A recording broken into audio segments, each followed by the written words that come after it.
महाराज युधिष्ठिर ने भगवान कृष्ण से पूछा कि फाल्गुन मास के कृष्ण पक्ष की एकादशी को क्या कहते हैं। तो भगवान कृष्ण ने कहा कि फाल्गुन मास के कृष्ण पक्ष की एकादशी को विजया एकादशी कहते हैं।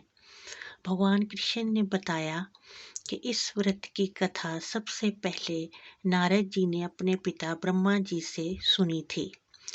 ब्रह्मा जी ने नारद जी को बताया कि ये व्रत भगवान राम ने त्रेता युग में भी किया था और इस व्रत के प्रभाव से ही उन्हें लंका पर विजय प्राप्त हुई थी। तब ब्रह्मा जी ने नारद जी को बताया कि जब सीता हरण हो गया था तो वानर सेना ने सीता जी को लाने के लिए समुंदर पार करना था। तो भगवान राम लक्ष्मण जी के साथ खड़े हुए समुंदर को देख रहे थे कि ये समुंदर मगरों से भरा हुआ है, सेना इसे कैसे पार करेगी। तो लक्ष्मण जी ने कहा कि हे प्रभु, आपने मेरे से ये बात पूछी है तो मैं आपको एक सुझाव देता हूँ कि यहाँ पास में ही वक्तालभ्य नाम के मुनि रहते हैं। आप उनसे इस समुद्र के पार करने का उपाय पूछें। भगवान राम उनके आश्रम पर गए और वहाँ उन्होंने वक्तालभ्य ऋषि को प्रणाम किया और अपनी सारी व्यथा उन्हें बताई।